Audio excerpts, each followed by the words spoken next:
કે પછી જે લોહી આવી ગયું છે એને આપણે સાફ કરવું પડે છે, એ મોટા ઓપરેશન સુધી પેશન્ટ પહોંચી જતા હોય છે. તો એના માટેની ટિપ્સ તો જે રીતે વાત કરીએ સૌથી પહેલા તો શુગર કંટ્રોલ. નેક્સ્ટ થિંગ જે ઓપ્થેલ્મોલોજીસ્ટ કરી શકે, તમે રેગ્યુલર ડાયલેટેડ ફંડસ એક્ઝામિનેશન કરાવો તમારા ઓપ્થેલ્મોલોજીસ્ટ જોડે at least once in a year.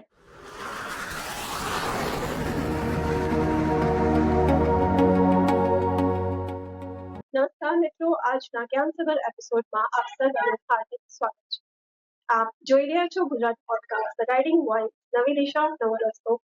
મિત્રો, આજે આપણી સાથે સ્ટુડિયોમાં ઉપસ્થિત છે આંખના ક્ષેત્રના પ્રતિભાશાળી અને અનુભવી ડોક્ટર સ્નેહલ શર્મા. તેઓ MS ઓપ્થેલ્મોલોજી છે અને અમદાવાદ ખાતે તેમના અથર્વ આઈ હોસ્પિટલના ફાઉન્ડર પણ છે. ડોક્ટર સ્નેહલે અત્યાર સુધી અનેક દર્દીઓને તેમની દૃષ્ટિને સુધારવામાં અને સુરક્ષિત રાખવામાં માર્ગદર્શન આપ્યું છે. આજે તેમની સાથે વિઝન કેર માટે નવી ટેકનોલોજીના વિશે અને આંખને લાગતી કઈ કઈ સમસ્યાઓ છે ઘણી બધી ચર્ચાઓ કરીશું. તો ચાલો કરીએ આંખની દુનિયાની સફર ડોક્ટર સ્નેહલ શર્મા દ્વારા. પણ સર્વપ્રથમ કરીશું તેમનું હાર્દિક સ્વાગત. ડોક્ટર સ્નેહલ શર્મા, ખૂબ ખૂબ નમસ્કાર અને સ્વાગત છે અમારા પોડકાસ્ટ ધ ગાઈડિંગ વોઇસ, નવી દિશા નવો રસ્તોમાં. સ્વાગત છે તમારું મેડમ. નમસ્કાર ચંદાબેન, કેમ છો? હું મજામાં, તમે કેમ છો? બસ મજામાં. સર્વપ્રથમ અમારા દર્શકોને તમારા બાળપણ વિશે અને આંખના ડોક્ટરની પ્રેરણા તમને ક્યાંથી મળી તેના વિશે જણાવશો. ઓકે, આંખના ડોક્ટરની પ્રેરણા એ બી એક ઇન્ટરેસ્ટિંગ સ્ટોરી છે. હું ફર્સ્ટ યર MBBS સ્ટુડન્ટમાં હતી અને મારા નાનીની કેટરેક્ટ સર્જરી કરાવવાની હતી. તો ફર્સ્ટ યર MBBS સ્ટુડન્ટ એટલે એ વખતે અમને કોઈ એવો આઈડિયા ના હોય ઓફથેલ શું છે, બધા various subjects of MBBS and post graduation. As a curiosity હું મમ્મી જોડે ગઈ હતી કે મને જવું છે નાનીની જોડે ઓટીમાં કે કેવી રીતે કેટરેક્ટ સર્જરી થાય છે. અને thanks to that eye surgeon doctor Vishnu Patel sir, he allows me કે હા તમે આવો અને જુઓ. એ વખતે જે 10 મિનિટની સર્જરી જોયા પછી મને એવી ઈચ્છા હતી કે આ એવો કેવો મિરેકલ. એ વખતે મારા માટે મિરેકલ જેવું જ હતું કે 10 મિનિટમાં પેશન્ટ અંદર બહાર, patient 10-12 patient within 10 to 15 minutes patient અંદર બહાર. અને પોસ્ટ ઓપરેટિવ ડે 1 પર જે મારા નાનીને વિઝન બ્લર હતું એ બીજા દિવસે નાની બધું રીડ કરી શકતા હતા. તો ત્યારથી એવો ઇન્ટરેસ્ટ હતો કે ના હું આઈ સર્જન બનીશ. That was my inspiration. Okay, તમારા ફેમિલીમાં કોઈ ડોક્ટર બેકગ્રાઉન્ડ કોઈ ખરો? ના મેડમ, નહીં. એટલે બસ નાનીનો ઓપરેશન થયો ત્યારથી તમને પ્રેરણા મળી? ફેમિલીમાં હું જ ફર્સ્ટ ડોક્ટર છું. મારી યંગર સિસ્ટર છે, એ પણ ડોક્ટર છે. એનું MBBS કમ્પ્લીટ થઈ ચૂક્યું છે. તો ફેમિલીમાં એક ગર્વની અનુભૂતિ થતી હશે કે આંખના ડોક્ટર છે. કેવી ફીલિંગ થાય છે? યસ, ડોક્ટર બન્યા પછી તો એ લોકો પ્રાઉડ લે છે. ક્યાંય બી બહાર જાય તો પહેલું જ કે મારી છોકરી આંખની ડોક્ટર છે. આંખની ડોક્ટર નહીં, આંખની સર્જન છે. સ્નેહલ મેડમ, આજે આંખને લાગતી જે કોમન સમસ્યાઓ છે તેના વિશે જણાવશો. અત્યારે સૌથી વધારે મોસ્ટ કોમન જોઈએ અને જો ચિંતાજનક સમસ્યાની વાત કરીએ ને તો સૌથી મોસ્ટ કોમન બચ્ચાઓ છે અત્યારે કે જેમાં રિફ્રેક્ટિવ એરર્સ, જે ઓલમોસ્ટ 10th 12thમાં જે બચ્ચાઓને રિફ્રેક્ટિવ એરર સ્ટાર્ટ થતી જે તમારા મારા ટાઈમમાં, એ અત્યારે એનું એજ ઘટતી ઓલમોસ્ટ 3 to 4 years સુધી પહોંચી ગયું છે. ઘણા બચ્ચાઓને તો કન્જેનાઇટલ રિફ્રેક્ટિવ એરર બી હોય છે. ઘણા બચ્ચાઓ પેરેન્ટ્સને જેમ અવેરનેસ આવે કે ના થોડું ઘણું મોટું થાય, એ લોકોને એવું થોડી હિન્ટ આવે કે ના બચ્ચું કેમ આવી રીતે કરે છે, એમ કે નજીક જઈને જોવાની કોશિશ કરે છે. આઈધર થોડું મોટું બચ્ચું હોય 4 to 5 yearsનું તો થોડી હેડેકની કમ્પ્લેન કરશે. એટલે most common and worried problem જો હોય તો રિફ્રેક્ટિવ એરર્સ છે. એમાં બી મોસ્ટ કોમન છે માયોપિયા. માયોપિયા મીન્સ શોર્ટ સાઇટેડનેસ, કે જેમાં બચ્ચાને નજીકની ઇમેજ ક્લિયર હોય છે પણ દૂરનું વિઝન બ્લર હોય છે. એટલે બચ્ચું શું કરે, એને ખબર ના હોય એટલે એ બધી વસ્તુને નજીકથી જોવાની કોશિશ કરે.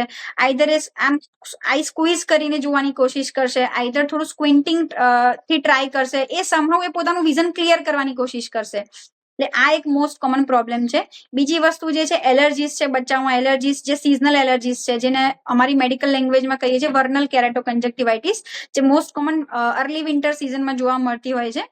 જેમાં બચ્ચાને redness, severe foreign body sensation, itching, બચ્ચાની આંખ જોઈને આજુબાજુ બી લોકો એવું પેરેન્ટ્સને કે કેમ આટલી બધી લાલ છે, એટલું બચ્ચું ડિસ્કમ્ફર્ટ ફીલ કરતું હોય.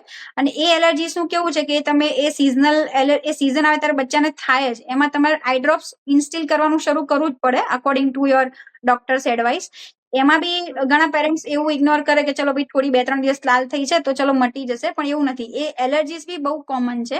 અને એ એલર્જીસ એક મારે ઓડિયન્સને રિક્વેસ્ટ કરવી છે કે એ એલર્જીને તમે ઇગ્નોર ના કરશો. કેમ કે એ એલર્જી આગળ જતા એ જે ફ્રીક્વન્ટ રબિંગ જે બચ્ચું કરે છે એને ટ્રીટમેન્ટ ના આપવામાં આવે, જે ફ્રીક્વન્ટ રબિંગ ના લીધે એની જે કોર્નિયા છે, આપણું જે ટ્રાન્સપરન્ટ લેયર છે, એ બી ઘણીવાર ધીમે ધીમે પતલું થવા માંડે છે ઓવર ધ પીરિયડ. એવું નહીં કે કઈ 1-2 વર્ષમાં જ તમને એ ચેન્જ જોવા મળે, પણ બચ્ચું જયારે 15 વર્ષથી મતલબ 15-16 કે જયારે એડલ્ટમાં એ એન્ટર થાય છે, એડલ્ટ એજ ગ્રુપમાં, ત્યારે ઘણીવાર કેરાટોકોનસ નામનો પ્રોબ્લેમ કાઉન્ટર કરશે પેરેન્ટ્સ. તો એની હિસ્ટ્રી તમે બેકમાં જઈને પૂછો તો ઘણા બચ્ચામાં એવું હોય છે કે ના ભાઈ હા પેરેન્ટ્સ એવું તમને અમને આન્સર કરતા હોય કે ના આને વારે ઘડી એલર્જી થયા કરતી હતી, બચ્ચું રબ કર્યા કરતું હતું. પણ કેવું કે અમુક વાર પેરેન્ટ્સ એવું કે બચ્ચું છે ને ટેવ પડી ગઈ છે, થોડી ઘણી એલર્જી છે તો મટી જશે એમ, ત્યાં પછી ઓવર ધ કાઉન્ટર મેડિસિન લઈને ઇન્સ્ટેલ કરી દીધી.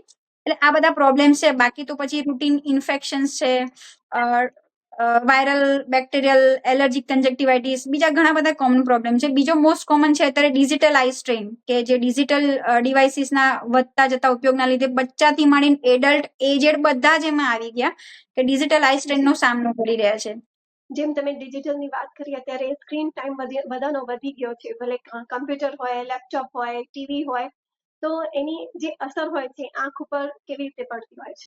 જેમ વાત કરી મેં, એનું નામ મેં ઓલરેડી આપી દીધું કે ડિજિટલ આઈ સ્ટ્રેન, અથવા તો કોઈ બી ડિજિટલ ડિવાઇસ છે, કમ્પ્યુટર છે, મોબાઈલ છે, લેપટોપ કે કોઈ બી જે બી સ્ક્રીન યુઝનો ઓવરયુઝ છે, ઓવરયુઝ જ કહી શકીએ આપણે, એનાથી જે સિમ્ટમ્સ ડેવલપ થાય છે એનું નામ છે જેને કહીશું કમ્પ્યુટર વિઝન સિન્ડ્રોમ અથવા તો ડિજિટલ આઈ સ્ટ્રેન, અથવા તો આજકાલ એનું થોડું નવું નામ માર્કેટમાં ચાલે છે કે રીલ વિઝન સિન્ડ્રોમ, કે બધાને રીલ સ્ક્રોલ કરવાની ટેવ પડી ગઈ છે, 1, 2, 3 બસ એકવાર મોબાઈલ પકડીને જો રીલ સ્ટાર્ટ કરી દીધી તો ત્યાંથી સ્ટોપ થવું અઘરું છે. એટલે એ એક એવી કન્ડિશન છે કે જેમાં કોન્સ્ટન્ટ આઈ જે નિયર ઓબ્જેક્ટ પર ફોકસ કરે છે, જેમ કે અત્યારે તમારું મારું ફોકસ નિયર પર જ છે કોન્સ્ટન્ટ, જ્યાં સુધી આપણો વિડીયો જે આપણો વાર્તાલાપ થઈ રહ્યો છે એમાં, કે આઈ જે આંખ જે છે એ સતત કોન્સ્ટન્ટ નજીકના ઓબ્જેક્ટ પર એક ધારો યુઝ, અને એ બી અનઇન્ટરપ્ટેડ સતત એક ધારા યુઝના લીધે આઈના જે મસલ્સ જે છે એ થાકી જાય છે, constant focus on near object,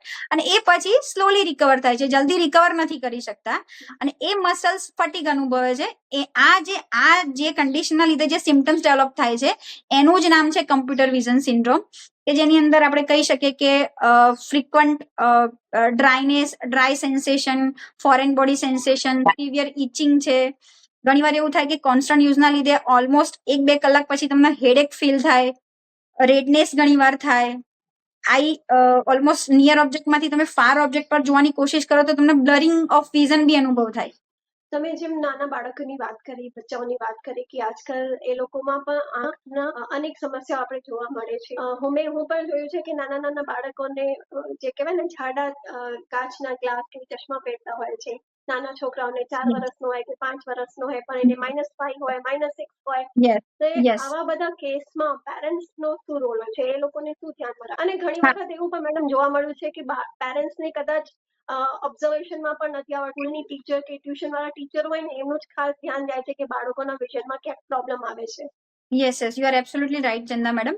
એમાં એવું છે કે પેરેન્ટ્સનો બી રોલ હોવો જોઈએ. સ્કૂલ ટીચર તો એનું કામ કરે જ છે, કારણ કે મોસ્ટ ઓફ ધ ડે બચ્ચું સ્કૂલમાં હોય એટલે ટીચર્સ એનું કામ કરે છે કે બચ્ચાની કમ્પ્લેન આવે કે બચ્ચાને નથી દેખાતું, કે બચ્ચું લાસ્ટ બેન્ચીસ પર બેઠું હોય ને બરાબર લખી નથી શકતું કે આન્સર નથી કરી શકતું, તો એ લોકો એના પેરેન્ટ્સનું ધ્યાન દોરતા જ હોય છે. હવે પેરેન્ટ્સને હું સલાહ તો નહીં આપું, પણ હું તમને એક હમ્બલ રિક્વેસ્ટ કરું છું, આપણી ઓડિયન્સને, બચ્ચાઓના જે પેરેન્ટ્સ છે એ લોકોને મારે એક રિક્વેસ્ટ કરવી છે કે બચ્ચાઓના કેસીસમાં એ લોકોને એવું મિસઅન્ડરસ્ટેન્ડિંગ રહી જાય છે કે બચ્ચું છે ને તો ખાલી નાટક કરે છે. મોટા ભાગના મારી જોડે જેટલા પેશન્ટ્સ આવે છે એ લોકોના પેરેન્ટ્સ હસતા આવે છે કે મેડમ આ જો ને આ ખાલી નાટક કરે છે, એકવાર જોઈ લો ને એવું લાગે છે કે એને ચશ્માનો શોખ થાય છે.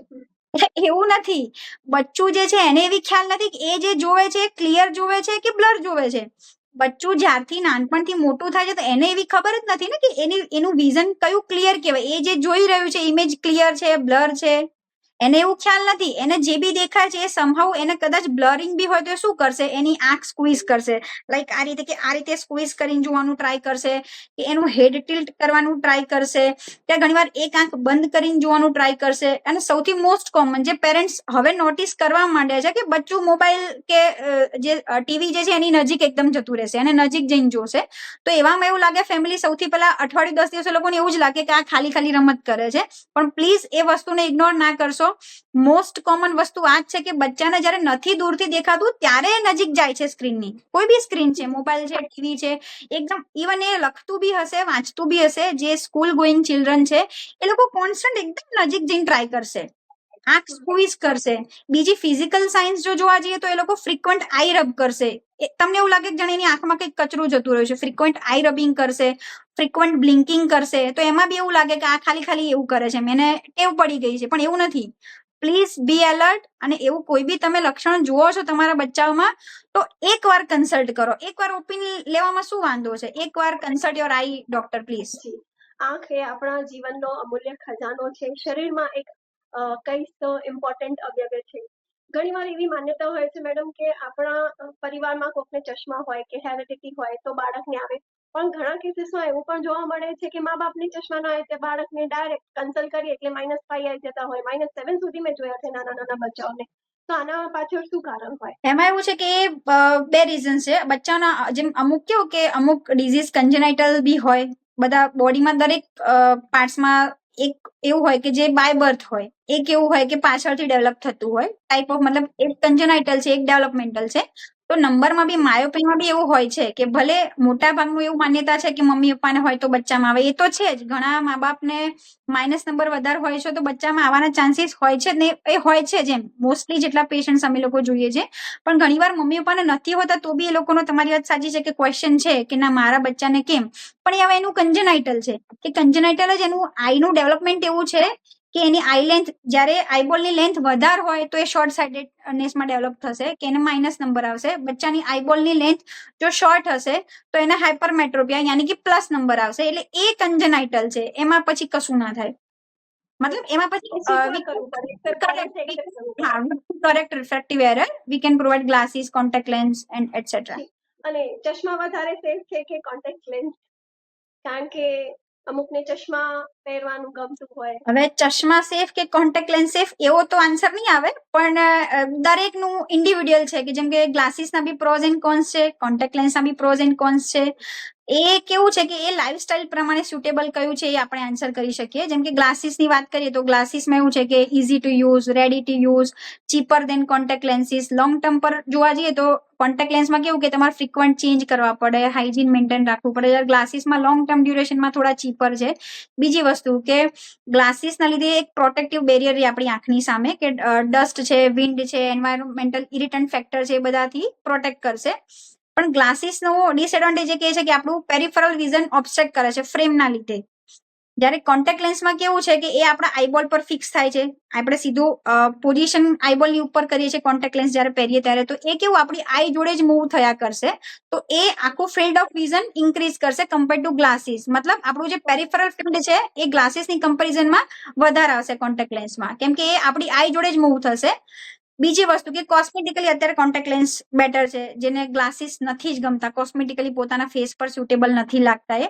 બીજી વસ્તુ કે કોન્ટેક્ટ લેન્સ એવી એક્ટિવિટી છે કે જ્યાં સ્પોર્ટ્સ છે, કોઈ એવી એક્ટિવ લાઇફસ્ટાઇલ જે પર્સનની છે કે જ્યાં ગ્લાસીસ તૂટી જવા, પડી જવા, બ્રેક થઈ જવાના, ઇન્જરી થવાના ચાન્સીસ હોય, તો કોન્ટેક્ટ લેન્સ એ લોકો સેફ છે એ લોકો માટે.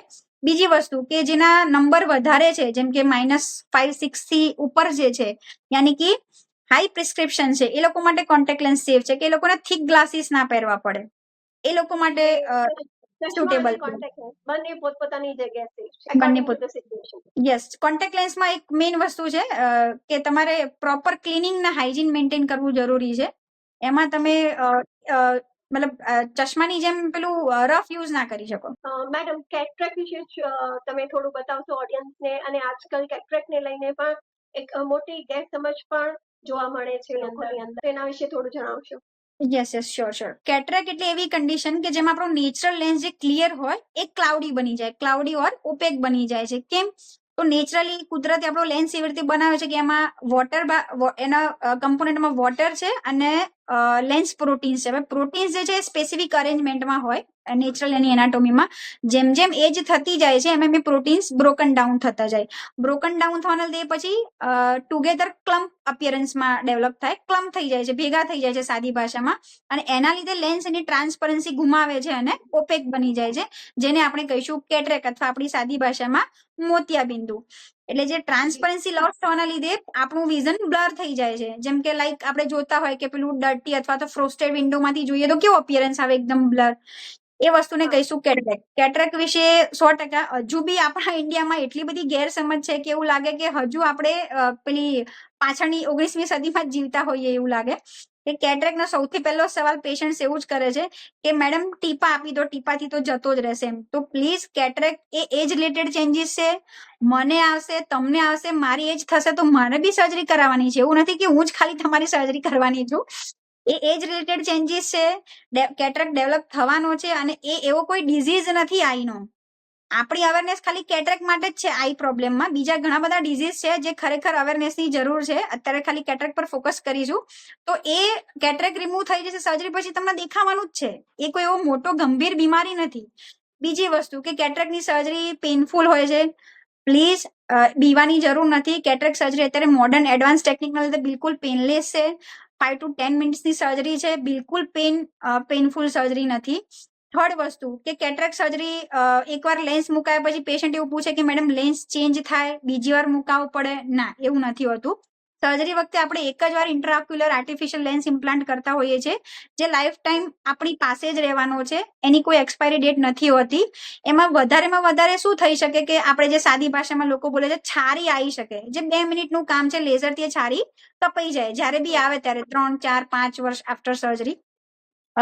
બીજું એવું વસ્તુ સૌપ્રથમ જ્યારે કેટરેક ડિટેક્ટ થાય છે તો પેશન્ટ એક્સેપ્ટ નથી કરતા કે એમને કેટરેક થાય છે અને સર્જરી માટે મેન્ટલી પ્રિપેર નથી થતા. મેડમ આમાં કોઈ એજ ક્રાઇટેરિયા કે 40 વર્ષ પછી કે 50 વર્ષ પછી જ કેટરેક ડિટેક્ટ થાય કે નાની ઉંમરમાં પણ આવી શકે છે?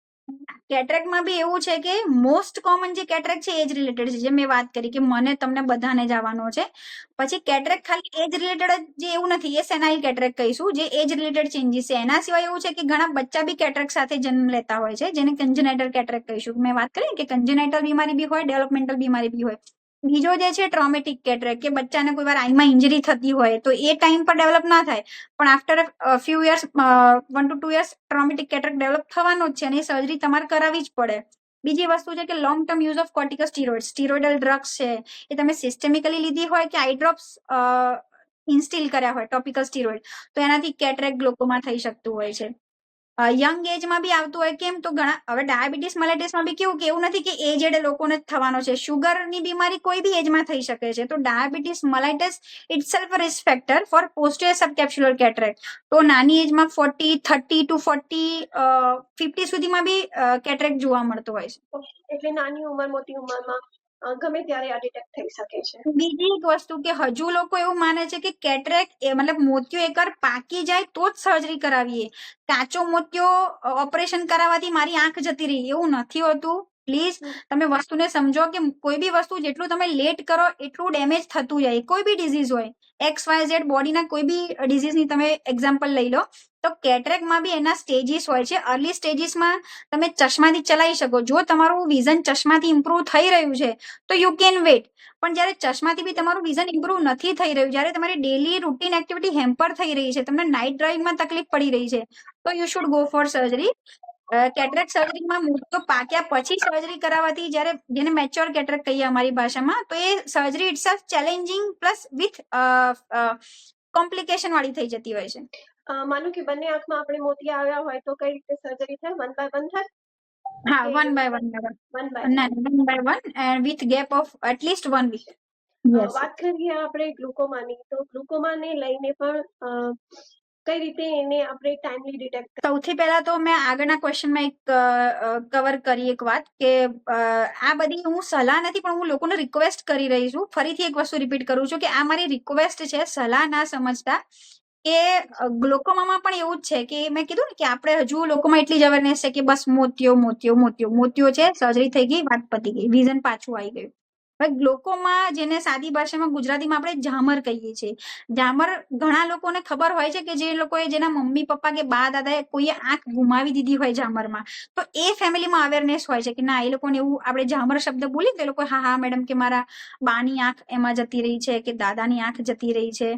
તો થોડી અવેરનેસ છે, પણ જે લોકોને બિલકુલ ખ્યાલ નથી એના માટે છે કે ગ્લોકોમા એટલે એવો ડિઝીઝ જેને ગુજરાતીમાં ઝામર કહીએ છીએ કે જે તમારી ઓપ્ટિક નર્વને ડેમેજ કરે છે. જે દ્રષ્ટિ માટે જવાબદાર આપણી નસ છે પડદા પર આવેલી, એને ડેમેજ કરે છે. કેમ? તો આંખનું દબાણ સતત વધતું હોય, ઇન્ક્રીઝ ઇન્ટ્રાક્યુલર પ્રેશર. જો એને ટાઈમલી ટ્રીટ ના કરવામાં આવે તો એ પરમનન્ટ વિઝન લોસમાં કન્વર્ટ થઈ જાય છે.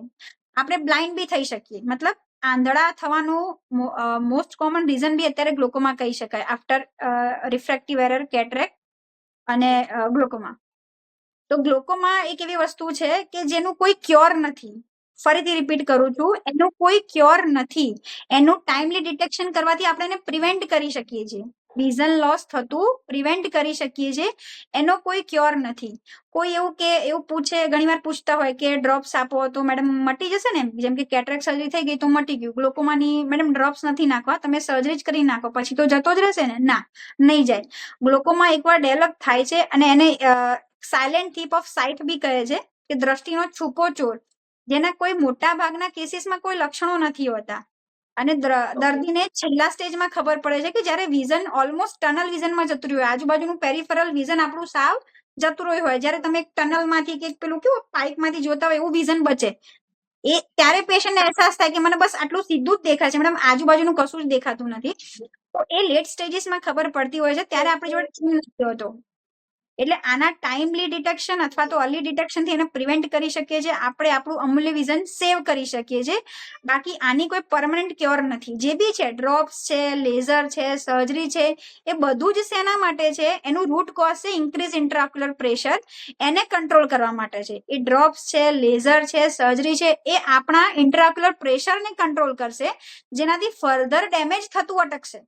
પણ જે ડેમેજ થઈ ચૂક્યું છે એ રિવર્સ નથી થઈ શકવાનું. મેડમ, જેમ તમે મને કેટરેક્ટ વિશે માહિતી આપી, તેમ ગ્લુકોમા શું છે તેના વિશે જણાવશો, અને એ ટાઈમલી ડિટેક્ટ કઈ રીતે થઈ શકાય?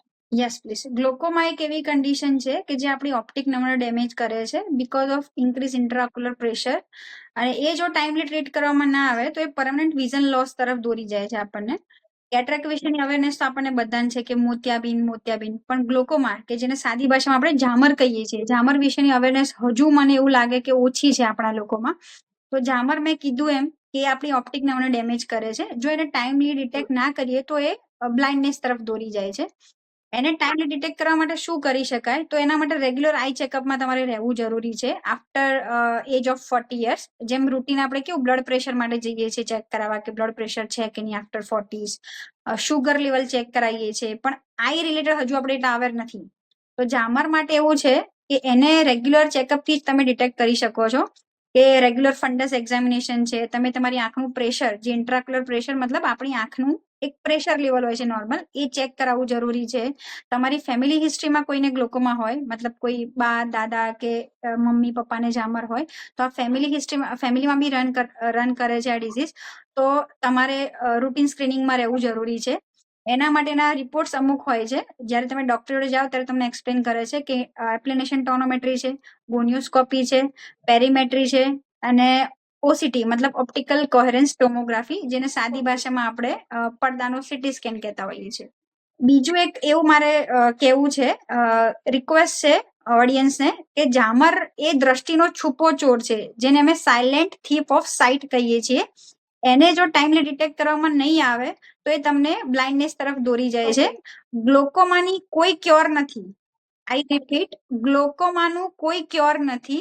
જે આપણી માન્યતા છે કે ડ્રોપ્સ આપી દીધા તો ચલો વાત પૂરી થઈ ગઈ, મેડમે ડ્રોપ્સ લખ્યા તો ગ્લોકોમા મટી જશે, લેઝર કરી દીધું તો ગ્લોકોમા મટી જશે. સર્જરી ગ્લોકોમાની લોકો કરાવે છે તો હજુ એવી મિસઅન્ડરસ્ટેન્ડિંગ સાથે કરાવે છે કે સર્જરી થઈ ગઈ એટલે હવે મારો ઝામર ટોટલી જતો રહ્યો. તો એવું નથી. ગ્લોકોમાનો કોઈ ઈલાજ નથી. જે બી ઈલાજ છે, જે હું બોલી રહી છું કે ડ્રોપ્સ નાખવા, લેઝર ટ્રીટમેન્ટ લેવી, સર્જરી કરાવી, એ બધું શેના માટે છે? જે મેં તમને રૂટ કોઝ કીધું કે ઇન્ક્રીઝ ઇન્ટ્રાક્યુલર પ્રેશર, એને કંટ્રોલ કરવા માટે છે. એ કંટ્રોલ થશે તો તમારું ઓપ્ટિક નર્વનું ફર્ધર ડેમેજ થતું અટકી જશે. તો ગ્લોકોમાના કેસમાં એવું છે કે આપણે પ્રિવેન્ટ કરી શકીએ છીએ. જ્યારથી આપણને ખ્યાલ આવે, જ્યારે બી તમે ચેકઅપ કરાવો છો, તમને ડોક્ટર એકવાર જાણ કરી કે તમને ગ્લોકોમા છે, તો after that you can prevent further loss. પણ જે ડેમેજ થઈ ચૂક્યું છે એને આપણે રિવર્સ કરી શકતા નથી, ના તમે ના હું. એટલે એના માટે એક રિક્વેસ્ટ છે કે પ્લીઝ જેવી રીતે શુગર, બ્લડ પ્રેશર માટે તમે અવેર છો, એટલા જ અવેર પ્લીઝ ઝામર માટે બી અવેરનેસ જરૂરી છે કે એનું ટાઈમલી ડિટેક્શન નહીં થાય તો એ સીધું વિઝન લોસ જ આવે છે. અને ઝામર રોગ એવો છે કે એના અર્લી સ્ટેજમાં કોઈ સિમ્ટમ્સ જ નથી હોતા. આમાં કેવું કે દર્દીનો પણ વાંક નથી હોતો, એ છેલ્લા સ્ટેજ આવે કેમ કે જયારે એને બ્લર થવા માંડે બધું, એટલે હજુ એના મગજમાં તો એવું છે કે કેટરેક્ટ નીકળશે, કેટરેક્ટની સર્જરી થઈ જશે એટલે મારું વિઝન પાછું આવી જશે. સડન એને જયારે જાણ કરવામાં આવે કે ગ્લોકોમા છે ને વિઝન પાછું નહીં આવે તો એક્સેપ્ટ નથી કરી શકતું. તો અર્લી સ્ટેજમાં કોઈ સિમ્ટમ્સ નથી હોતા, એટલે અર્લી સ્ટેજનું ડિટેક્શન તો રેગ્યુલર ફંડસ એક્ઝામિનેશન થી થતું હોય છે. તમે પ્રેશર ચેક કરાવો, ફંડસ ચેક કરાવો. લેટ સ્ટેજમાં તમારું વિઝન એકદમ તમે પેલું પાઇપમાંથી કે ટનલમાંથી જોતા હોય ને એવું થઈ જાય કે પેરિફરલ બિલકુલ લોસ થઈ જાય, આપણું પેરિફરલ ફિલ્ડ ઓફ વિઝન, અને તમને એક સીધું જ ટનલમાંથી જોતા હોય એટલું જ વિઝન લાસ્ટમાં બચતું હોય છે. આજુબાજુનું કશું તમને અવેર જ ના હોય કે આજુબાજુ શું ચાલી રહ્યું છે તમને ના દેખાય. તમને સ્ટ્રેટ વિઝન લાસ્ટ સ્ટેજ સુધી એ વિઝન ટકેલું હોય અને પછી એ બી વોશ આઉટ થઈ જાય. એને પ્રિવેન્ટ કરી શકાય પણ કાયમ માટે એને મટાડી ન શકાય. તો એક પેશન્ટ માટે કેટલી મુશ્કેલીઓનો સામનો કરવો પડતો હશે. ઝામરના કેસમાં તમે ડિપેન્ડન્ટ થઈ જાઓ છો. ઝામરના દર્દીઓને પછી અમે એવી ટ્રેનિંગ બી આપતા હોય છે કે આઈ ડ્રોપ્સ કેવું કે લાઈફ ટાઈમ ઇન્સ્ટિલ કરવાના હોય આંખમાં. જેમ બીપીની એ તો ટેબ્લેટ છે તો ચલો ઓરલી લઈ લીધી, આમાં તો ડ્રોપ, અને એ બી એજેડ પેશન્ટ હોય એટલે એમને કોઈની હેલ્પની જરૂર પડે. એટલે આફ્ટર અ ટાઈમ જો કે ટ્રેન કરતા હોઈએ છીએ એટલે એ લોકો જાતે પોતાની જાતે આંખમાં ઇન્સ્ટિલ કરતા થઈ જતા હોય છે. જે લોકોને ઓલમોસ્ટ પોતાની આંખ ગુમાઈ ચૂક્યા છે એ લોકોને તો પછી બ્લાઇન્ડ પીપલની જેમ જે બધાને સામનો કરવો પડે છે, જે લોકોને વિઝન નથી એ બધી મુશ્કેલીઓનો સામનો કરવો પડતો હોય છે. જે લોકોને એક આંખ ઝામરમાં જતી રહી છે એ લોકો એટલા અવેર થઈ જાય છે પછી કે એટલીસ્ટ બીજી આંખ માટે એ લોકો પછી પ્રોપર ફોલોઅપમાં આવતા હોય છે. એ લોકોની ફેમિલીમાં એ લોકો એલર્ટ થતા હોય છે. જે લોકો લોસ સફર કરી ચૂક્યા છે એ લોકો એલર્ટ રહે છે, પણ જે લોકો સફર નથી કરી ચૂક્યા એને રિક્વેસ્ટ છે કે પ્લીઝ તમે સફર થવાની વેટ ના કરશો. પ્લીઝ તમે રેગ્યુલર ચેકઅપ કરો. અને જેમનો લોસ થઈ ગયો છે એની લાઈફ ટોટલી બીજા ઉપર ડિપેન્ડન્ટ થઈ જાય છે. તમે મેન્ટલી પણ એમને ટ્રેન કરતા હોય પણ ક્યાંક ને ક્યાંક એ લોસના કારણે તો ઘરના સભ્યો ઉપર ડિપેન્ડન્ટ થઈ જતા હોય છે. Yes yes. અને એ બી એક આઈ લોસ થઈ છે તો બીજી આઈને બચાવવા માટે બી રેગ્યુલર ડ્રોપ્સ ઇન્સ્ટિલ કરવા, એના માટેની બી ડિપેન્ડન્સી, એક આંખનું વિઝન ના હોય, જાતે ઇન્સ્ટિલ કરવું, એટલે ડિપેન્ડન્સી તો થઈ જ જાય છે. કોઈ ડોક્ટર આઈ ડ્રોપ્સ લખી આપતા હોય, પ્રિસ્ક્રાઇબ કરતા હોય, પણ જે આઈ ડ્રોપ્સનો ઓવરયુઝ હોય છે એ કેટલા સેફ હોય છે? આઈ ડ્રોપ્સ જે આપણે જાતે યુઝ કરી લેતા હોઈએ છીએ ડોક્ટરની સલાહ વિના, એ બિલકુલ સેફ નથી. વધારેમાં વધારે બહુ જ જો તમે પેશન્ટ અમુક વાર પૂછતા હોય છે કે મેડમ ટાઈમ નથી મળતો ક્લિનિક પર આવવાનો, કે રૂટીન બહુ બિઝી થઈ ગયું છે. આજકાલ આપણી બધાની લાઈફ ફાસ્ટ છે, કોઈને એવો ટાઈમ નથી, પોતાના માટે તો બિલકુલ ટાઈમ નથી. આપણે આપણા ફેમિલી મેમ્બર્સ માટે ઘણી વાર ટાઈમ કાઢી લઈએ, બચ્ચાઓ માટે ટાઈમ કાઢી લઈએ, પણ પોતાના માટે ટાઈમ નથી મળતો. તો વધારેમાં વધારે તમે ઓવર ધ કાઉન્ટરમાં એક આર્ટિફિશિયલ ટીયર ડ્રોપ્સ યુઝ કરી શકો કે જેને આપણે CMC ડ્રોપ્સ કહીએ છીએ અમે લોકો, જેને આપણી જે ઓડિયન્સ જે છે આપણે એને ઠંડકની દવા કહેતી હોય છે. તો તમે મેડિકલ સ્ટોરમાંથી કદાચ ઇન કેસ ઓફ ઇમરજન્સી, કે માની લો કે તમે ડોક્ટરે નથી જઈ શકતા, કે તમે ક્યાંય બહાર છો, કે ઇમરજન્સીમાં તમને કંઈક ટેમ્પરરી રિલીફ માટે જરૂર છે, તો તમે વધારેમાં વધારે ઓવર ધ કાઉન્ટરમાં આર્ટિફિશિયલ ટીયર સબસ્ટિટ્યુટ લઈ શકો છો. બટ બીજા જે ડ્રોપ્સ છે જે લોકો આજકાલ યુઝ કરી રહ્યા છે કે એન્ટીબાયોટિક્સ લઈ લીધું, સ્ટીરોઇડ ડ્રોપ્સ લઈ લીધું. સ્ટીરોઇડ ડ્રોપ્સ કેવા છે કે તમને સારું લાગે, જ્યારે તમે ઇન્સ્ટિલ કરો તો તમને ઇન્સ્ટન્ટ રિલીફ મળે. તો એના લીધે લોકો પોતાની ઈચ્છાથી યુઝ કરવા માંડે છે. મેડિકલમાં જાઓ, પ્રિસ્ક્રિપ્શન વિના લઈ લો છો, જાતે યુઝ કરી લો છો. આંખ લાલ થઈ તો ચલો નાખી દીધું, આંખમાં ખૂંચે છે તો ડ્રોપ્સ લઈને નાખી દીધા, એવું ના કરશો. એના લીધે શું થઈ જાય છે કે આંખના કેસમાં એવું હોય છે કે મોટા ભાગના આઈના જે ડિઝીઝ છે એના મોરલેસ સિમ્ટમ્સ સેમ જેવા હોય. જેમ કે કોર્નિયલ અલ્સરની વાત કરીએ, ફોરેન બોડીની વાત કરીએ, કંજક્ટિવાઇટિસની વાત કરીએ, ગ્લોકોમાની વાત કરીએ, આ બધા જેટલા ડિઝીઝના હું નામ બોલી એ બધામાં કોમન સિમ્ટમમાં pain, redness, foreign body sensation, watering તો રહેશે, જેમ કે આંખ લાલ થવી, ખૂંચવું. તો આ બધાની દવા સેમ નથી. એ તમે જયારે ડોક્ટરે જાઓ છો, કન્સલ્ટ કરો છો, તમારા ડિઝીઝનું મતલબ તમારા રોગનું જયારે નિદાન થાય છે, ડાયગ્નોસિસ થાય છે, ત્યારે તમને પ્રોપર ટ્રીટમેન્ટ મળે છે. આપણે શું ભૂલ કરીએ છીએ કે ડ્રોપ્સ લઈ લીધા, નાખી દીધા. હવે સ્ટીરોઇડ બધી આંખની કન્ડિશનમાં નથી યુઝ થતા. માની લો કે તમે ભૂલથી સ્ટીરોઇડ ડ્રોપ્સ ફોર એક્ઝામ્પલ નાખી દીધા અને તમને જો બેક્ટેરિયલ કે ફંગલ અલ્સર છે, એનું કોઈ ઇન્ફેક્શનની શરૂઆત છે તો એ વર્સન થશે. ઘણીવાર પરમનન્ટ વિઝન થ્રેટનિંગ કોમ્પ્લિકેશનમાં બી તમે કન્વર્ટ થઈ જાય તમારી આંખ. એટલે આઈ ડ્રોપ સીધા જાતે યુઝ કરવા સેફ નથી. બીજી વસ્તુ કે એ તમે ટેમ્પરરી રિલીફ મળે છે, એટલે તમારું જે અંડરલાઇન કોઝ છે, રૂટ કોઝ તમે ટ્રીટ નથી કરી રહ્યા જાતે, એ વર્સન થઈ જાય કન્ડિશન. બીજી વસ્તુ, ઘણીવાર લોકો એવી ભૂલ કરતા હોય છે કે એકવાર ડોક્ટરને કન્સલ્ટ કરી લીધું, હવે એ તકલીફ તમને બિલકુલ મટી ગઈ છે, પછી મોર ઓર લેસ આફ્ટર 6 મંથ કે નેક્સ્ટ યર તમને એ જ વસ્તુ રિપીટ થાય, એટલે એ એવી માન્યતા બાંધી લે છે કે આ જ વસ્તુ મને ફરીથી રિપીટ થઈ છે. તો એવું જરૂરી નથી કે લાસ્ટ યર જે વસ્તુ હતી એ જ વસ્તુ તમને અત્યારે છે. લાસ્ટ ટાઈમ એલર્જી હતી, આ વખતે કદાચ વાયરલ ઇન્ફેક્શન હોય. લાસ્ટ ટાઈમ ઇન્ફેક્શન હતું, આ વખતે ઇન્ફેક્શન ના પણ હોય, તમને સિમ્પલ ઘણીવાર કદાચ ઇરિટેશન હોય, કોઈ ફોરેન બોડી હોય કે બીજું કઈ બી હોય, તો એ સિમ્ટમ ભલે સેમ હોય પણ બધાની ટ્રીટમેન્ટ અલગ અલગ છે, જે ડોક્ટર જ કરી શકશે. તમે વધારેમાં વધારે ટેમ્પરરી રિલીફ લઈ શકો, પછી છેવટે વર્સનિંગ થાય ત્યારે આપણે ડોક્ટરો જતા હોઈએ છીએ કે હવે ખરાબ થઈ રહ્યું છે, હવે એનું કંઈક કરો, તો ત્યારે લેટ થઈ ગયું હોય, ત્યારે તમારું જે વિઝન ઇમ્પ્રુવમેન્ટના ચાન્સીસ છે ઓછા થઈ જાય છે. ડોક્ટર કંઈક એવું કરે તો અમે ઠીક થઈ જઈએ. પછી ડોક્ટર મિરેકલ ના કરી શકે. પેશન્ટ ડોક્ટર પાસે જે વિઝન ઇમ્પ્રુવમેન્ટના આવી પ્રોબ્લેમ થઈ છે, ગંભીર બીમારી થઈ છે કે હવે ડોક્ટર કંઈક એવા ટીપા લખી આપે કે કંઈક એવું પ્રિસ્ક્રિપ્શન આપે નથી. તમે ડોક્ટર શેના છો, કંઈક કરો. એટલે તમારું વિઝન લોસ જે છે એ પછી વિઝન લોસ બાજુ તમે જઈ રહ્યા છો અને વિઝન ઇમ્પ્રુવમેન્ટના ચાન્સીસ તમે જાતે જ ઘટાડી રહ્યા છો. વાત કરીએ આપણે ડાયાબિટીક પેશન્ટને પણ આંખને થતી જ હોય છે, તો એ લોકો પોતાના આંખની સુરક્ષા રાખવા માટે કઈ કાળજી લઈ શકે? યસ, ડાયાબિટીક પેશન્ટ માટે મોસ્ટ ઇમ્પોર્ટન્ટ તો control your blood sugar level. સૌથી મહત્વની વસ્તુ તો પહેલું સ્ટેપ તો એ જ આવશે કે તમે તમારા ફિઝિશિયન જોડે રેગ્યુલર ફોલોઅપ મારો. એકવાર ડાયાબિટીસની દવા ફિઝિશિયને સ્ટાર્ટ કરી દીધી એટલે વાત પતી ગઈ એવું નથી. એ તમને બોલાવે છે તો you should go four follow up at least 6 months કે 1 year કે એટલીસ્ટ તમને ઇનિશિયલી કદાચ 3 months ઇન્ટરવલ પર બી બોલાવશે એવરેજ શુગર જોવા માટે કે ડાયાબિટીક ડ્રગ સ્ટાર્ટ કરી એ 3 મહિનાનો કંટ્રોલ ના શો કરે. એના માટે પછી તમારા લેબ રિપોર્ટમાં જે આપણે HbA1c કહીએ છીએ એવરેજ 3 monthsની શુગર ચેક કરવી જરૂરી છે. તો તમારું શુગર કંટ્રોલ રહેશે, બ્લડ શુગર લેવલ કંટ્રોલ રહેશે, તો એ ઓટોમેટિક તમારી જે રટીનાની જે રટીના પર જે ડાયાબિટીસના લીધે ડેમેજ થાય છે એ અટકાવશે. ડાયાબિટીસના લીધે રેટિના પર શું થઈ શકે, સાદી ભાષા એને અમારી ભાષામાં ડાયાબિટીક રેટિનોપેથી કહીએ છીએ. જે સાદી ભાષામાં આપણે સમજવાની કોશિશ કરીએ તો પડદા પર લોહી આવી જવું, પડદા પર નાના મોટા હેમરેજ થવા, પડદા પર સોજો આવવો, લાસ્ટ સ્ટેજમાં એવું થાય કે લોહી વધી જાય, લોહીની નળી જે છે પડદા પર એ ફાટે તો હેમરેજ થવાથી ઘણીવાર મોટી સર્જરીમાં બી મતલબ પડદાની સર્જરી સુધી બી પેશન્ટ પહોંચી જાય છે. ઘણીવાર પડદો ખેંચાઈ જવો, આ બધા પ્રોબ્લેમ્સ થતા હોય છે શુગર કંટ્રોલ ના હોવાના લીધે. આમાં પણ સેમ છે કે ટાઈમલી ડિટેક્ટ કરશો તો તમે અર્લી સ્ટેજ પર ટ્રીટમેન્ટ પ્રોવાઈડ થશે તો એમાં વિઝન ઇમ્પ્રુવમેન્ટના ચાન્સીસ વધારે છે કે અર્લી ડાયાબિટીક રેટિનોપેથી અથવા તો માઇલ્ડ ટુ મોડરેટ કેસીસમાં તમને લેઝર છે, ડ્રોપ્સ છે, એ બધાથી you can save your vision or improve your vision. પછી જ્યારે વિટ્રસ હેમરેજ તરફ તમે જતા રહ્યા છો કે ટ્રેક્શનલ રેટિનલ ડિટેચમેન્ટ જે મેં વાત કરી કે પડદા પર લોહી જામી જવું કે પડદો ખેંચાઈ જવો, જે એડવાન્સ ડાયાબિટીક રેટિનોપેથીની વાત છે, એડવાન્સ સ્ટેજીસની, એમાં પછી તમારે વિટ્રેક્ટોમી મતલબ જે પડદાનું મોટા ઓપરેશનની આપણે વાત કરીએ છીએ કે જેમાં ઓઇલ મૂકીને આપણે પડદો ચોંટાડવો પડે છે કે પછી જે લોહી આવી ગયું છે એને આપણે સાફ કરવું પડે છે, એ મોટા ઓપરેશન સુધી પેશન્ટ પહોંચી જતા હોય છે. તો એના માટેની ટિપ્સ તો જે રીતે વાત કરીએ સૌથી પહેલા તો શુગર કંટ્રોલ. નેક્સ્ટ થિંગ જે ઓપ્થેલ્મોલોજીસ્ટ કરી શકે, તમે રેગ્યુલર ડાયલેટેડ ફંડસ એક્ઝામિનેશન કરાવો તમારા ઓપ્થેલ્મોલોજીસ્ટ જોડે at least once in a year. અને એ બી સેન્ટ્રલ ફંડસ કે સ્લિટ લેમ્પ એક્ઝામિનેશન નહીં, તમે ડાયલેટેડ ફંડસ જે આપણે કહીએ છીએ કે ટીપા નાખીને ત્યાં બેસવું પડે, ટીપાની અસર આવતા કલાક થાય, એના પછી જે આપણે પૂરો પડદો ચેકઅપ કરાવીએ છીએ જેને કહીશું ડાયલેટેડ ફંડસ એક્ઝામિનેશન, એ તમે કરાવો રેગ્યુલર. તો જ તમને ખ્યાલ આવશે કે ડાયાબિટીક રેટિનોપેથી તમને ડેવલપ થઈ રહી છે કે નહીં.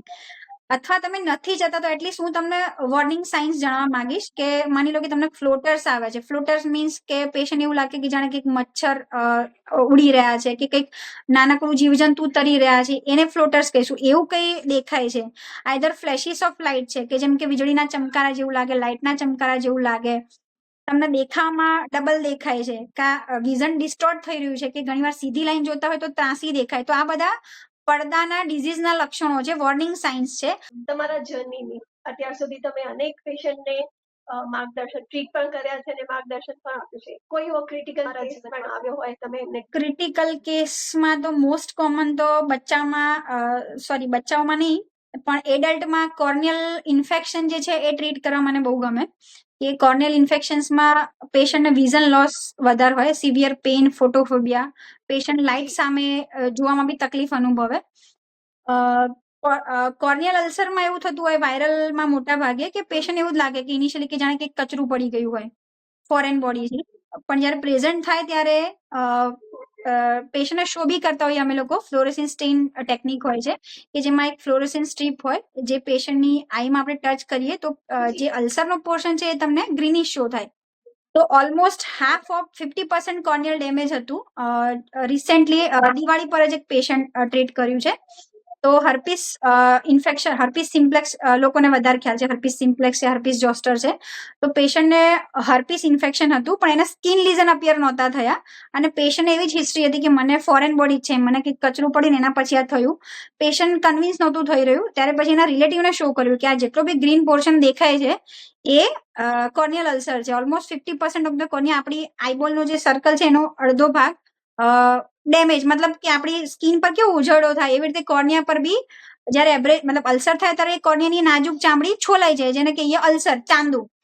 એ ટ્રીટ કર્યું. જસ્ટ પેશન્ટ અત્યારે કોર્નિયા એકદમ ક્લિયર છે. પેશન્ટનું વિઝન જે 6/60 હતું એમાંથી પેશન્ટ 6/12 સુધી પહોંચી ગયું છે, અને પેશન્ટને પેઇન, ફોટોફોબિયા એ બધું ઓલમોસ્ટ રિમૂવ થઈ ગયું છે. અત્યારે પેશન્ટ ફોલોઅપ ટ્રીટમેન્ટ પર છે.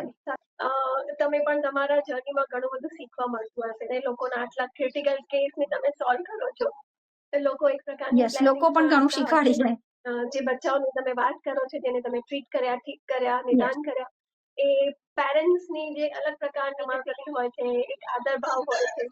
ખરેખર મેડિકલ ફિલ્ડમાં કહેવાય છે doctors are next to God. ક્યારેક એવા ક્રિટિકલ કેસ તમે સોલ્વ કરતા હો છો, ટ્રીટ કરતા હો છો, તો કેવું લાગે છે? બચ્ચાઓ જોડે કામ કરવાની વધારે મજા આવે. ઘરમાં બચ્ચું હોય ત્યારે થોડું એવું લાગે કે એને આપણે કામના પ્રેશરના લીધે કોઈ વાર એવું કહી દેવું પડે કે જાને બેટા પછી કરીશ, જાને બેટા પછી તારી વાત સાંભળીશ, કામના લીધે. પણ ક્લિનિક પર તો બચ્ચાઓને પૂરેપૂરો ટાઈમ આપતા હોઈએ છીએ, અને બચ્ચાઓ જોડે ડીલ કરવાની વધારે મજા આવે છે. સ્પેશિયલી હવે આ જે વધી રહ્યું છે, જે આપણે વાત થઈ ડિજિટલ આઈ સ્ટ્રેન ને રિફ્રેક્ટિવ એરર્સ, માયોપિયા, તો રિસેન્ટલી જ હમણાં એક બચ્ચું હતું એકદમ ક્યુટ ને એકદમ શાંત, કે જે પહેલું એવું બચ્ચું મેં જોયું કે જેને આટલું કોઓપરેટ કર્યું મને. ઓલમોસ્ટ બચ્ચાને રીડ કરતા ના આવડતું, જ્યારે અમારે એને ચશ્માના નંબર પ્રિસ્ક્રાઇબ કરવાના હોય ત્યારે અમે લોકો રેટિનોસ્કોપીથી કરતા હોઈએ. એ બચ્ચું નથી બોલવાનું કે એને સામે શું દેખાય છે, પણ અમારે મેન્યુઅલી ઓબ્જેક્ટિવલી ચેક કરવાનું હોય ને પછી એને પ્રિસ્ક્રાઇબ કરીએ. એ બચ્ચાને ઓલમોસ્ટ રાઈટ ટાઈમમાં -9 અને લેફ્ટ ટાઈમમાં -7 ડાયોપ્ટર સ્ફેરિકલ એરર હતી, માયોપિયા હતું. બચ્ચાની એજ હતી 4 years, અને એ બચ્ચા એટલું કોઓપરેટ કર્યું. બચ્ચાને ઓલમોસ્ટ મેં 3 વાર બોલાવ્યું. ફર્સ્ટ ટાઈમ તો એને ડાયલેટ કરીને અમારે જોવું પડે, તો ડાયલેટ કર્યા પછી રેટિનોસ્કોપી થાય. એના પછી બચ્ચાને ફરીથી સેકન્ડ ટાઈમ, પહેલી વાર આવ્યું ત્યારે બચ્ચાના પેરેન્ટ્સ જોડે ટાઈમ નહોતો. સેકન્ડ ટાઈમ આવ્યું ત્યારે કલાક બચ્ચાને બેસાડીને ડાયલેટ કર્યું. સ્ટીલ બચ્ચું બિલકુલ મસ્તી કરાવીને શાંતિથી બેસી રહ્યું હતું. રેટિનોસ્કોપી પણ એને કરવા દીધી. બાકી રેટિનોસ્કોપીમાં એવું થાય કે અમારા માટે થોડું ચેલેન્જિંગ હોય બચ્ચાઓના કેસમાં. એડલ્ટમાં તો વાંધો ના આવે, તો એને એ બી કરવા દીધું. એટલે આ હમણાં રિસેન્ટલી આ એક ઇન્ટરેસ્ટિંગ કેસ હતો. પછી નેક્સ્ટ ટાઈમ ફોલોઅપમાં પીએમટીમાં બી બચ્ચું એકદમ કોઓપરેટિવ હતું. એટલીસ્ટ એને મેન્યુઅલી પ્રિસ્ક્રિપ્શન આપ્યા પછી ક્રોસ ચેક કર્યું કે જે વસ્તુ આઈડેન્ટિફાઈ કરી રહ્યું હતું, તેના ફેસ પર જે સ્માઇલ હતી કે ના, હવે એને એવું લાગે કે ના, મને આ વસ્તુ દૂરથી દેખાઈ રહી છે. જે મોબાઈલ છે, પેન છે, પેન્સિલ છે, ચોકલેટ છે, ટીવીનું રિમોટ, એસીનું રિમોટ, એ બધી વસ્તુઓ, કીઝ છે, એ બધી વસ્તુ આઈડેન્ટિફાઈ કરતું હતું. અને એના પેરેન્ટ્સ પણ એકદમ હેપી હતા કે ના, મતલબ એ પેરેન્ટ્સને બી એક થોડો ટ્રસ્ટ આવે કે ના, જે બોલે છે એ પ્રમાણે આ સાચી વાત છે, કે બચ્ચું પહેલા નહોતું જોતું અને હવે વસ્તુ આઈડેન્ટિફાઈ કરે છે. બચ્ચું હોશિયાર હોય છે, પણ એને નથી ખબર બિચારાને કે એને દેખાઈ નથી રહી. જેમ જેમ આપણી ઉંમર વધે છે તેમ તેમ આંખની સમસ્યાઓ પણ વધતી જતી હોય છે. તો જે સિનિયર સિટીઝન હોય છે તેમને તમે શું ટિપ્સ આપો? સિનિયર સિટીઝનમાં મોસ્ટ કોમન તો આફ્ટર 40 પ્રેસ બાયોપિયા, જેને આપણે કહીએ છીએ બે તાળા, નજીકના નંબર આવવા, કે ઉંમર થાય એમ આપણો જે નોર્મલ લેન્સ છે એ એની સ્થિતિસ્થાપકતા ગુમાવે, એટલે જે નજીકનું ફોકસ કરવામાં એને તકલીફ થાય, એને કહે છે પ્રેસ બાયોપિયા. એ છે. બીજી વસ્તુ છે, આપણે વાત કરીએ આગળ, કેટરેક્ટ છે, એજ રિલેટેડ કેટરેક્ટ. બીજી વસ્તુ છે એજ રિલેટેડ મેક્યુલર ડિજનરેશન, કે જેને સાદી ભાષામાં આપણે પડદાનો ઘસારો કહેતા હોઈએ છીએ પેશન્ટ્સને. એ વસ્તુ થતી હોય છે. ડાયાબિટીસ વાળા પેશન્ટમાં ડાયાબિટીક રેટિનોપેથીની વાત કરી. હાઇપરટેન્શન જેને છે, જે અનડિટેક્ટેડ છે, ટ્રીટમેન્ટ નથી લઈ રહ્યા, એ લોકોના હાઇપરટેન્સિવ રેટિનોપેથી બી જોવા મળતી હોય છે. એટલે સિસ્ટેમિક ડિઝીઝના મેનિફેસ્ટેશન પણ છે. ગ્લોકોમાની વાત કરી, કેટરેક્ટની વાત કરી. એનામાં ટિપ્સ એક જ છે કે તમારે રેગ્યુલર ફંડોસ્કોપિક એક્ઝામિનેશનમાં રહેવું પડતું હોય છે. તમે રેગ્યુલર સ્ક્રીનિંગમાં રહો છો તો વેલ એન્ડ ગુડ. તમે રેગ્યુલર સ્ક્રીનિંગમાં નથી રહી શકતા તો જે વોર્નિંગ સાઇન્સની આપણે વાત કરી એ તમારે માઇન્ડમાં રાખવાની છે કે આવી કોઈ વસ્તુ કે આવી કોઈ સાઇન્સ કે સિમ્ટમ્સ મને થઈ રહ્યું છે તો મારે તરત બતાવવાનું છે. ટિપ્સમાં તો એ જ છે કે ફિઝિકલી એક્ટિવ રહીએ, હાઇડ્રેટેડ રહીએ, એક્સરસાઇઝ કરીએ. બીજી વસ્તુ કે આઈ માટે જે હેલ્ધી ડાયટ છે, vitamin A rich balance diet લઈએ. અને એજેડમાં બી ઘણીવાર જે લોકો વર્ક કરતા હોય છે કે ચલો કમ્પ્યુટર પર કામ રહેતું હોય છે તો એ લોકો આપણે 20-20 રૂલ ફોલો કરવાનો છે. 20-20-20 રૂલ મતલબ after every 20 minutes you should see 20 feet away for 20 seconds કે જે ડિજિટલ આઈ સ્ટ્રેન પ્રિવેન્ટ કરવા માટેનો એક રૂલ છે, એક મેથડ છે, ટાઈપ ઓફ એક્સરસાઇઝ કે જેથી તમારી આંખને, જે મેં વાત કરી કે નજીકનું કોન્સ્ટન્ટ ફોકસ કરવું પડે છે, એમાંથી તમે આઈને બ્રેક આપો છો કે જેથી મસલ્સ ફટીગ નથી થઈ જતા. બીજી વસ્તુ કે ઘણા ભલે એજ હોય પણ વર્કર હોય કે જે એવા એન્વાયરમેન્ટમાં કામ કરે છે આંખમાં ઇન્જરી થવાના ચાન્સીસ વધારે રહેતા હોય તો એટલીસ્ટ એ લોકોને રિક્વેસ્ટ છે કે તમે ગ્લાસીસ પહેરો, protective eyewear you should wear કે જેથી તમને વારે ઘડીએ જે ફોરેન બોડી પડવાના ચાન્સીસ છે, ઇન્જરી થવાના ચાન્સીસ છે એ ઘણા ઓછા થઈ જતા હોય છે. ઘણા લોકોને ચશ્મા નથી ફાવતા, નંબર નથી હોતા એટલા માટે એ લોકો એમના વર્ક પ્લેસ પર નથી પહેરતા. જેમ તમે આ મુકામે પહોંચ્યા છો તો કોઈ ને કોઈ તો તમારા પર માર્ગદર્શક હશે. હું જાણવા માંગીશ કે who is your guiding voice? Yes, of course. Ideal માટેની વાત કરું તો હું એવું કહેવા માંગીશ કે એવરી વુમન જે સ્ટ્રગલ કરે છે એનો ગોલ અચીવ કરવા માટે એને હું મારી આઈડિયલ માનું છું. પણ ઓફકોર્સ આઈડિયલ માટે મારા મધર છે અને હું એક આઈડિયલ નહીં કહું, મારા લાઈફમાં 3 છે એવી વુમન કે ફર્સ્ટ માય મધર, બીજા મારા ફોઈ છે, મારા 2 ફોઈ છે જે હું મારી મમ્મી જેટલા જ નજીક માનું છું, મારા મોટા ફોઈ અને નાના ફોઈ. અને અત્યારે હું મારી સાસરીમાં છું તો મારા જે મધર ઇન લો છે, મારા સાસુ જે છે એ પણ મારા માટે ઇન્સ્પિરેશન છે. મંત્ર? Simple, hard work, focus towards your goal without any comparison two anyone. એટલે આપણી જર્નીમાં તમે જે અભ્યાસ કર્યો છે, બરોબર, હવે તમે ઘણા બધા સર્કલમાં ઘણા બધા સાથે તમારો સંપર્ક થયો હશે. પ્રેક્ટિસ કરતી વખતે કે ગમે ત્યારે કોઈ એવી ભૂલ થઈ જ્યાંથી આપણે એ બોધ મળ્યો હોય, શીખવાનું કે લાઈફમાં ફરીથી એને રિપીટ ના કરીએ. ઠીક છે, વાંધો નહીં. એવું તો અત્યારે મને અને યાદ લાસ્ટમાં નથી. આપણે રેપિડ રાઉન્ડ ફાયર રમીશું. મેડમ, હું એક પ્રશ્ન વાંચીશ તમારા માટે. એક શબ્દ, પહેલો શબ્દ જે મનમાં આવે કે પહેલો વાત એ તમે જવાબ આપો. જ્યારે તમે અભ્યાસ કરતા હતા ત્યારે સૌથી મોટો અનુભવ?